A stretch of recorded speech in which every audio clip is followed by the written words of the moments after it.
আমাদের বাড়ি কিন্তু আপনাদের যে জায়গায় আসছি জীবনে আগে আসি নাই কখনো। আমাদের বাড়ি হইল গিয়া হবিগঞ্জের সোনারঘাট, এখানে ঢাকা থেকেও লোকজন আইছে। এই গোয়ানঘাট জেলা, এই উপজেলা, আপনাদের এখানে একবারই জীবনে আমি ফুটবল খেলতে আইছিলাম।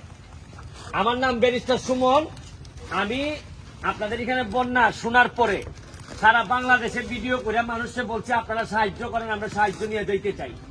সারা পৃথিবী থেকে বাংলাদেশিরা আমার কাছে টাকা পাঠাইছেন। এই টাকা নিয়ে আইসা আমি প্রতিদিন এখন প্রায় 2000 মানুষ করে আমরা ত্রাণ দেওয়ার সহযোগিতা করতেছি।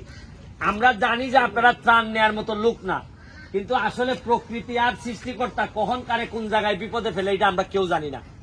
আজকে যে বিপদে আপনারা পড়ছেন, এই বিপদে কোনো না কোনো একদিন আমার মাও পড়ছে, হয়তো আমার বোনরাও পড়ছে। আমরা বহু সময় গেছে, এমনও সময় গেছে আমাদের বাড়ির সব আগুনে জ্বলে গেছিল। আমরা নানার বাড়িতে গিয়ে আমার মা বোনরা গেছে। এটা আমি অনুভব করি। আরেকটা জিনিস অনুভব করি, আমি সিলেটি সন্তান, আপনারাও সিলেটের মানুষ। আপনারা এখানে বিপদগ্রস্ত অবস্থায় পড়ছেন, আপনাদের জন্য যত সামান্য কিছু শুকনা খাবার এবং পানি আমরা এখানে নিয়ে আসছি। আপনারা হিসাব দিচ্ছেন 54টা পরিবার এখানে। আপনারা এদিকে কয়টা পরিবার আছে মনে করেন? কয়টা পরিবার আপনারা? এখানে কয়টা আছে? লিস্টে আছে। আচ্ছা, তাও আমরা দেখে দিব। এই যে আপনারা আমাদেরকে সুযোগ দিচ্ছেন, আমরা এখানে আসছি, আপনাদেরকে আমরা আরো বিভিন্ন আশ্রয়ন গুলাতে যাব। আপনাদেরকে যতটুকু পারছি, বেশি কিছু করার সম্ভব না। আমার যদি সক্ষমতা থাকতো তাইলে সব কলসিতে করে এই সব পানি লয়ে গেলাম গেলে, কিন্তু এই সক্ষমতা নাই। প্রকৃতি, শুনেন, আমরা প্রকৃতির সাথে অনেক বিরোধিতা করছি। আমরা জায়গায় জায়গায় আমরা দুর্নীতি করছি, আমরা গর্ত ভরাট করছি। আমরা যে টাকা আসছিল সরকারের কাছ থেকে, এই টাকা পয়সা কিছু মারছি, যার কারণে আজকে এই দুর্গতি আমাদের কপালে আইছে। একদিনে আসে নাই। যাই হোক, আপনারা এই দুর্গতির ফল ভোগ করতেছেন, অথচ যারা ভোগ করার কথা ছিল এরা আরামে আছে। এইটা কিছুটা দুঃখের বিষয়। আমি আপনাদেরকে একটা কথা বলবো, এখানে প্রতিটা মানুষ আপনাদের জন্য আসছে কষ্ট করে। বলছে যে এত বৃষ্টি উঠেছে ওইদিকে, বলছে যে এত মানুষের কষ্টে রাখে আমরা বাসায় বসে থাকতে পারি না। আমার আজকে হাইকোর্ট সুপ্রিম কোর্ট ফালাইয়া আমি এই জায়গায় আপনাদের কাছে আসছি। আপনারা আমাদের এই দানটুকু, এটা আমাদের না, যারা সারা পৃথিবী থেকে বিভিন্ন মানুষ যে দানটুকু আপনাদেরকে দিছে, এরা দান করে না, এরা আপনাদের পাশে দাঁড়াইছে। জীবন কোথায় কোথায় কখন কারে নিয়ে যায় আমরা কেউ জানি না। এটা আপনারা রিসিভ করবেন, গ্রহণ করবেন এবং আমাদের জন্য আশীর্বাদ রাখবেন। আপনারা মনে হয় সব হচ্ছে গিয়ে হিন্দু সম্প্রদায়ের। যাই হোক, আমি দেখে খুশি হয়েছি যে আপনাদের জন্য একটা স্কুল অন্তত বরাদ্দ হয়েছে। আরো যে সব জায়গা আছে, এই সব জায়গার ইনফরমেশন আপনাদের কাছ থেকে নিব। আমরা নৌকা নিয়ে জায়গায় জায়গায়, আমি জানি যে এই সময়ে এক পুতলা কিছু দিলেও আমি বিশ্বাস করি যে আপনাদের কিছু না কিছু কাজে আসবে, অনেক কাজে আসবে।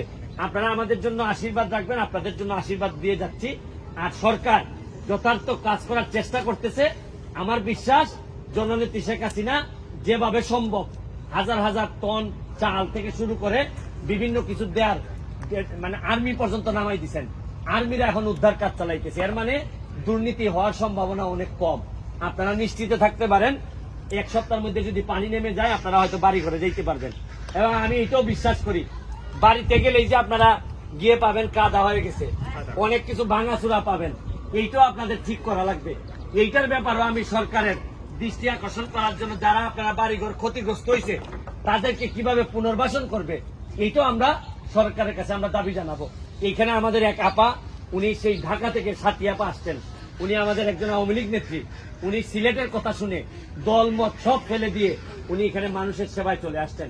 আমি অন্তত আজ যাই হোক, আপনারা এই আপার জন্য এই কষ্ট করে যে আসছেন, একটা হাততালি যদি দিতেন যে আপার জন্য, যে আপা যত কষ্ট করে আসছে।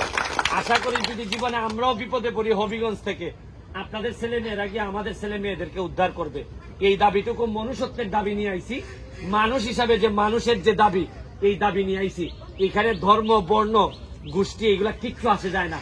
আপনি মানুষ, আমরাও মানুষ। আপনারা বিপদে পড়লে আপনাদের পাশে দাঁড়াবো, আমরা বিপদে পড়লে আপনারা দাঁড়াবেন। এইভাবেই বাংলাদেশটারে আমরা সামনের দিকে নিয়ে যেতে চাই। আর বাংলাদেশে যেহেতু জন্মাইছি, পানি হয়তো আসবেই, এই প্রকৃতির মোকাবেলা করেই আমরা সোনার বাংলা বানাইতে চাই। আজকের মতো বিদায় নিচ্ছি। আপনাদেরকে হাতে হাতে আমরা যদি আপনাদের এই সম্মানিটুকু গ্রহণ করেন।